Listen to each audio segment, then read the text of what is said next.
Hello students, welcome back. This is Manish Pawar and you are watching CBL। तो चलिए start करते हैं आगे। एग्जाम्पल 15।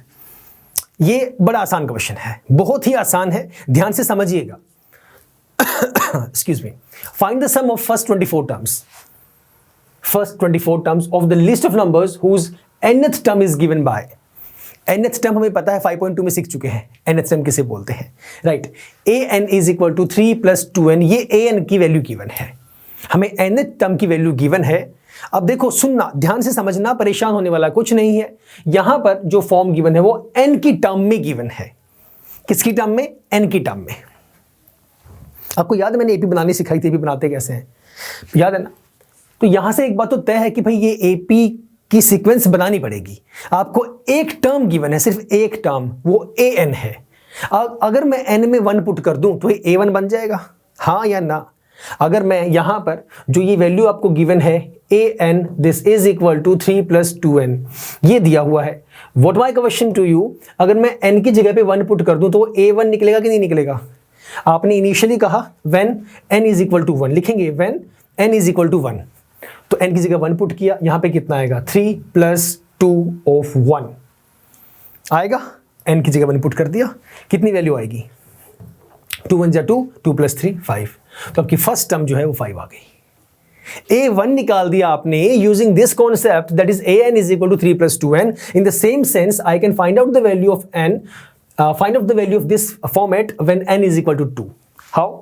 n की जगह 2 पुट कर देंगे, सेम इसमें लिखेंगे आप a2 that will be equal to 3 + 2 × 2, कितना आ जाएगा? 2 × 2 = 4, 4 + 3 7। ये a1 आ गया, ये a2 आ गया। एक वैल्यू और निकाल लो, भले ही AP थोड़ा सा दिखाने के लिए, वैसे पता लग ही चुका है कि ओल्ड ऑब्वियस सी बात है ये चीज। अब अगर इस पॉइंट पे आके किसी स्टूडेंट के माइंड में ये क्वेश्चन आता है कि sir how is it possible and even it is not given कि ये AP है, ये मेंशन्ड ही नहीं है, आप मुझे एक बात का जवाब दो। यहां पे आपकी बात बिल्कुल सही है कि यहां पे कहीं लिखा नहीं हुआ कि यहां पे ये AP है। आपको AP बनानी पड़ेगी, और AP बने ही बनेगी, क्या इस बात की क्या गारंटी है? पॉइंट नंबर 1, AP बनेगी ही बनेगी, श्योरली बनेगी, इस बात की गारंटी ये है क्योंकि आपसे क्वेश्चन में पूछा है सम, तो AP से ही सम वाला क्वेश्चन है ये। सम पूरे 10th में हमारे पास सम और कहां है? पहला पॉइंट तो ये मुझे बताओ। दूसरा पॉइंट हम लेके चलते हैं। आपको इन्होंने कहा भी है from the list of numbers. कुछ नंबर्स तो हमारे पास होंगे, मुझे नहीं पता क्या वो नंबर्स हैं, वो हैं जिसकी nth टर्म मुझे गिवन है। अब वो nth टर्म है क्या? वो सेकंड टर्म है, 5th टर्म है, 8th टर्म, मुझे नहीं पता। n जो है वो 8 है, वो 8th टर्म गिवन है, वो 10th टर्म गिवन है, नहीं पता। मतलब nth टर्म दी हुई है, तो उस nth टर्म को यूज करके मैं AP बना सकता हूं। वो AP बनेगी ही बनेगी, क्योंकि तभी तो सम निकाल पाऊंगा। अगर AP ही नहीं बनेगी तो सम कैसे निकालूंगा? क्योंकि जो सम वाला कॉन्सेप्ट है वो यूज ही कहां पे होता है?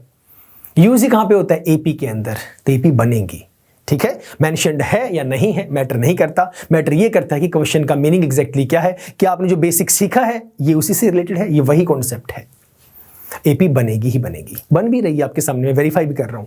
A1 आ गया, A2 आ गया, इसी तरह से आप A3 निकाल देंगे, लिखेंगे when n is equal to 3, so A3 will be equal to, यहां पुट करेंगे, सो 3 + 2 × 3, कितना आ गया? 9 आ गया। देखिए अब AP क्या बन गई आपकी, यहां से देख सकते हैं 5, 7, 9 and dot dot dot dot. इसने कहा है पहले फर्स्ट 24 टर्म्स का हम लोग सम निकालेंगे। बन गई AP। अब AP बन गई है तो अपना A कितना है? A5 है। D कितना है निकाल के दिखाएंगे, वैसे पता है आप लोगों को कि यहां से 2 आ रहा है, बट वैल्यूज आप पुट करेंगे, सब्जेक्टिव है। तो 7 - 5 this will be equal to 2। Let us put the formula to find out sum of 24 terms. Initially you need to mention what is the formula. सीधी वैल्यूज पुट नहीं करेंगे, आपको दिखाना है कि भाई जो Sn होता है that is equal to n/2 × 2a + n - 1 × d। अब मेरी बात सुनना, एक अभी हम लोगों ने n/2 × a+ वाला पिछले क्वेश्चन में किया था। सर यहां क्या पुट कर सकते हैं? वो n/2 × a + l। हाँ तो क्यों, नहीं तो क्यों? अगर हाँ कहते हैं पुट कर सकते हैं तो आपका जवाब मुझे चाहिए कि पुट क्यों कर सकते हैं। अगर नहीं कर सकते हैं तो क्यों नहीं कर सकते हैं? 5 सेकेंड्स, टाइम ओवर। नहीं कर सकते। क्यों नहीं कर सकते? आपको लास्ट टर्म गिवन नहीं है। लास्ट टर्म गिवन होती तो मैं कर देता, ए तो मुझे गिवन है, ए से तो मैं सेटिस्फाई हूं कि ए की वैल्यू मुझे दी हुई है, वहां मुझे दिक्कत नहीं है। मुझे लास्ट टर्म गिवन नहीं है। इन्होंने ये कहा कि सम निकालो फर्स्ट 24 टर्म्स का। 24th टर्म क्या है, क्या ये मेंशन्ड है? मेंशन्ड ही नहीं है। अगर नहीं गिवन है तो आपको फिर डी वाले कॉन्सेप्ट पे ही जाना पड़ेगा। डी वाले फॉर्मेट से ही ये वाला फॉर्मूला पुट करके तभी आप निकालेंगे, तभी आपका आंसर आएगा। समझे? तो चलिए निकालिए S24, फर्स्ट ऑफ 24 टर्म्स। कहाँ है 24? ये रहा आपका फर्स्ट 24 टर्म्स, राइट? लिखिए वैल्यूज। n की जगह पे 24 ही पुट करेंगे। करिए put. 24 by 2 as it is into 2a। a कितना था? a 5 आया था शायद, ये रहा a आपका 5 है, plus n minus 1 is what? 24 minus 1 सीधा पुट कर देंगे यहाँ तो ये आपका आ गया 23 into D is what? D is 2। करिए solve. So this will be reduced to 12, post that this will be 10 and then plus 46, right? So 12 multiply by 56 कितना आएगा? 12 6 72 carry 7 12 60 और 7 67 672। This is the sum of 24 terms and में theoretically mention कर दीजिएगा this is the sum of first 24 terms, right? बताइए कोई परेशानी? बड़ा आसान सा क्वेश्चन था, कुछ इसमें डिफिकल्ट नहीं था। ओके, उसके बाद एक सेकंड, कुछ और तो नहीं पूछा था ना इसमें, सिर्फ यही कहा था। हाँ ठीक है। Now the question is 16th। ये भी इजी है, कुछ इतना डिफिकल्ट नहीं है, बस वही एक स्टेटमेंट की फॉर्म में गिवन है। करते हैं रीड एक बार। A manufacturer of TV sets produced 600 sets in the third year, ये रहा third year, and 700 sets in the 7th year, assuming that the production increases uniformly by a fixed number every year। निकालना क्या है बाद में जाऊंगा वहां पे। क्वेश्चन में गिवन क्या है, वो ये कह रहे हैं एक मैन्युफैक्चरर है जो टीवी सेट्स प्रोड्यूस करते हैं, उन्होंने थर्ड ईयर में 600 सेट्स जो है वो मैन्युफैक्चर किए और 7th ईयर में 700 सेट्स मैन्युफैक्चर किए। अब जिसे कॉन्सेप्ट बेसिक वाला याद है ना, जो मैं थ्योरेटिकल पोर्शन में आई थिंक 5.2 का जो थ्योरेटिकल पोर्शन था वहां बहुत डिटेल में ये चीज समझाई थी मैंने। क्या कि अगर 9th टर्म गिवन हो या मुझे an की अगर मैं बात करूं तो उसे मैं सीधा क्या लिख सकता हूं। ये एक बार नहीं कई बार इस बारे में डिस्कशन हुआ था। मैंने बोला था कि आगे काम आएगा और स्पेशली स्टेटमेंट सम्स में ये चीज यूज होगी। वही सेम चीज हम अभी यूज करने वाले हैं। अच्छा, अब इन्होंने बाद में ये भी बोला कि मान लेते हैं कि जो प्रोडक्शन है वो यूनिफॉर्मली इंक्रीज कर रही है किसी फिक्स नंबर के साथ हर साल। Now the question is find the production in the first year. पहले साल में कितनी प्रोडक्शन हुई, the production in the 10th year and the total production in 7 years, first 7 years. एक बात मुझे बताएं, यहां से जो वैल्यू है TV sets produced 600 in the third year, पहले थ्योरेटिकल लिखेंगे आप लोग। क्या लिखेंगे? TV sets produced in third year. इसका मतलब ही हुआ, क्या मैं कह सकता हूं कि A3 जो है वो 600 है? कुछ वैल्यू, कुछ नंबर ऑफ सेट्स, कुछ number of TV sets first year में आपके प्रोड्यूस हुए होंगे, मैन्युफैक्चर हुए होंगे। कुछ नंबर होगा जो सेकंड ईयर में प्रोड्यूस हुआ होगा और कुछ नंबर जो यहां पे गिवन है वो थर्ड ईयर में जिसकी प्रोडक्शन हुई है। यही है ना कहानी। तो जो फर्स्ट ईयर में हुआ था उसे A1 कह सकते हैं, फर्स्ट टर्म हो गई। जो सेकंड ईयर में होगा उसे हम A2 कह सकते हैं। सिमिलरली जो थर्ड ईयर में हुआ, मैंने इसलिए इस कॉन्सेप्ट के बिहाफ पे इसे सीधा A3 नेमिंग कर दी। क्लियर हुआ? मैंने A3 कहां से लिखा, मैंने सिर्फ इस क्वेश्चन का मीनिंग समझा और कॉन्सेप्ट पिछले वाला ही यूज किया जो आप लोग यूज कर रहे थे। Right, in the same sense मैं आगे वाला पॉइंट यूज करूंगा। 700 sets in the 7th year, तो आप लिखेंगे TV sets produce in 7th year. ये पूरा थ्योरी लिखेंगे आप लोग in 7th year and this can also be written as A7 that is equal to 700। यहां तक कोई परेशानी है तो बताएं। All clear? परफेक्ट। अब आपको पता है A3 can also be written as in the form A plus 2D, isn't it? Yes, it is. A7 को you can write A plus 6D that is equal to 700. दोनों को solve कर दो, A और D निकल के सामने आ जाएगा। कितनी आसान सी कहानी है। जैसे ही A और D आ गया AP बन जाएगी। एपी जैसे ही बनी फिर तो जो मर्जी निकलवा लो, चाहे आप 50वीं टर्म निकलवा लो, चाहे आप 50 टर्म्स का सम निकलवा लो, चाहे आप 1000th टर्म निकलवा लो, जो मर्जी निकलवा लो, एपी ही बनानी थी, इससे बन जाएगी, right. Let us do the same. A3, this will be written as A plus 2D, that is equal to 600. This is, एक काम करिएगा, इसे बोल देना इक्वेशन 1, इसे बोल देना इक्वेशन 2। इसके बाद आप लिखेंगे इक्वेशन 1 जो बोल रहा हूं वो थ्योरेटिकली लिखेंगे। Equation 1 can also be written as A plus 2D is equal to 600। उसके बाद लिखेंगे equation 2 can also be written as A plus 6D that is equal to 700। Got it? Now using elimination method use करें अपना, ये आपको आता है। Let us change the signs, minus minus then again minus। ये A से cut हो गया आपका, 2 minus 6 you got minus 4D that is equal to minus 100। Solve करिए, ये माइनस से माइनस कैंसिल, D की वैल्यू कितनी आ जाएगी, 25 आ जाएगी,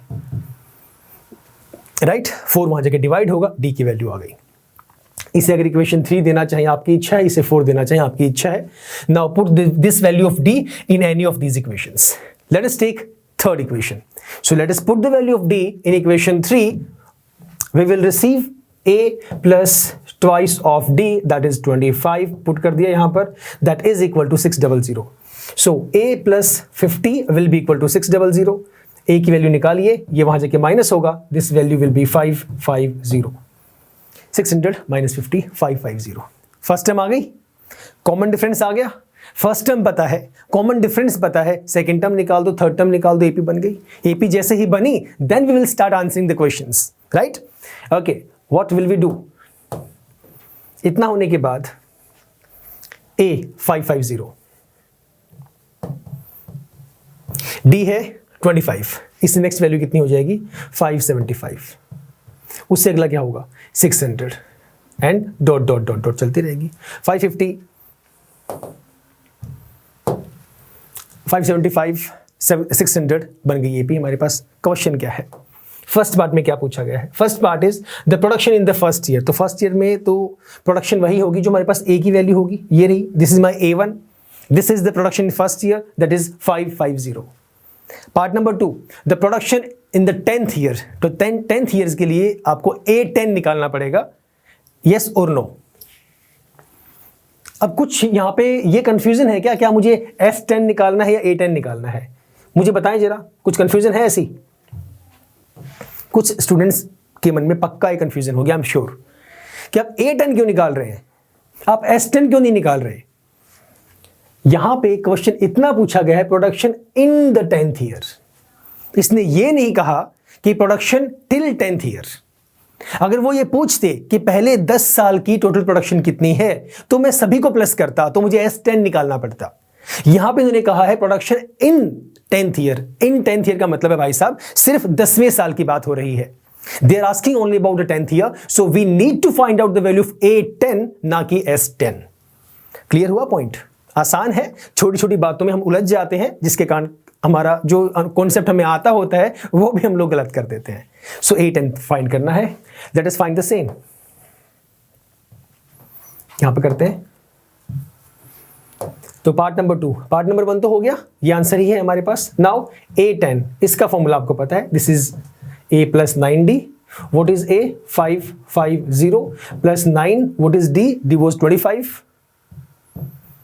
कितना आएगा, ये आ गया 550 प्लस में 225, प्लस कर दो, ये आएगा 5 2 7 7 75। This is the answer, right. Similarly third part में क्या कहते हैं, थर्ड पार्ट में है टोटल। हाँ, अब यहां देखो total production in first 7 years. अब समझिए पॉइंट, ये डिफरेंस है सेकंड पार्ट में और थर्ड पार्ट में। सेकंड पार्ट में सिर्फ पर्टिकुलर ईयर की बात की गई कि इस ईयर में पर्टिकुलरली कितनी प्रोडक्शन हुई है, बट थर्ड पार्ट के अंदर they have asked the total production in first 7 years. समझ रहे हैं, पहले 7 साल में कितनी प्रोडक्शन हुई, मतलब पहले साल की plus second year plus third year plus fourth year सभी को आप प्लस करेंगे तो टोटल फर्स्ट 7 ईयर्स की टोटल प्रोडक्शन आपके पास आएगी। Let us do the same. S7 यहां पे निकालने के लिए कहा गया है आपको, करिए। Put the formula Sn is equal to n/2 into 2a plus n-1 into d। क्या आपको यहाँ पे लास्ट टर्म गिवन है? क्या आपको सेवेंथ टर्म गिवन है? नहीं गिवन है। अगर सेवेंथ टर्म मैं निकाल लूं, दो तरीके हैं, या तो मैं इसमें प्लस करता हुआ चला जाऊं, 25 प्लस करता रहूं, सेवेंथ टर्म निकाल दूं और सीधा फॉर्मूला पुट कर दूं n/2 into a plus L वाला। a पता है, l पता है, n पता है, आंसर निकल जाएगा। बात वहीं पे आगे, वहीं पे सेम, देखो कंक्लूजन सेम निकलना है। तरीके कई सारे होते हैं, वो आपको देखना है कौन सा आपको इजी लगता है। इससे भी निकल जाएगा, प्लस करते चले गए, सेवेंथ टर्म यहाँ पे कहीं पे कुछ वैल्यू आएगी, a ये रहा, l आपका आ जाएगा, आंसर आ जाएगा, राइट। अब आप यहाँ पे प्लस करते करते सेवेंथ टर्म निकालेंगे, उससे अच्छा हम ये ना कर लें कि सीधी वैल्यूज पुट कर दें। n मुझे पता है, a मुझे पता है, d मुझे पता है, सब कुछ मुझे पता है। It is up to you, जैसे आपको फिजिबल लगता है। वो तरीका भी समझा चुका हूं, ये तो पता नहीं कितनी बारी कर चुके हैं। Let us do s of 7 will be equal to 7/2, इसी की बात कर रहे हैं। सम कितना आएगा? Twice of a is 550 plus n is 7, 7 minus 1 6 and d is 25, right. करिए solve. This will be 7/2, bracket पहले सॉल्व करिए, कितना आएगा? 0 0 1 1100 plus 150। So this value will be 7/2 multiply by, इसे प्लस कर दीजिए, कितना आएगा? 1250, 1250। Let us solve this। 2 से कट करेंगे, 2 6 2 4 2 5 10। करिए मल्टीप्लाई, 7 5 35, 5 3 7 2 14 प्लस 3 17 7 कैरी 1 43 4 3 7 5। ये रफ वर्क है इधर, इस पे मत जाना। This is the answer 4375। This is the sum of first 7 years, right? Or you can say this is the total production in first 7 years. Theoretically end में लिख दीजिएगा। कुछ नई कहानी नहीं थी, सब कुछ पुराना ही था, बस थोड़ा सा कंफ्यूज करने के लिए स्टेटमेंट की फॉर्म में आया, और फिर कंफ्यूजन हुई सेकंड पार्ट में, वो भी मैंने समझा दिया कि कब मुझे ये पता होना चाहिए। ये पता क्वेश्चन लगते ही, क्वेश्चन पढ़ते ही पता लग जाना चाहिए कि ए निकालना है कि एस निकालना है, राइट। कितने टर्म्स का है वो हम देख लेंगे, पढ़ लेंगे ध्यान से। So this was very easy. So that is all. This was the last example from this concept. अब 5.3 आपके पास टोटली इसी के ऊपर बेस्ड है, तो ये कॉन्सेप्ट अच्छे से समझना है, उसके बाद 5.3 पे जाना है। ठीक है सर, चलिए फिलहाल इतना ही, मिलेंगे आपसे नेक्स्ट क्लास में। Till the time stay safe, stay healthy and keep smiling. Bye bye, take care.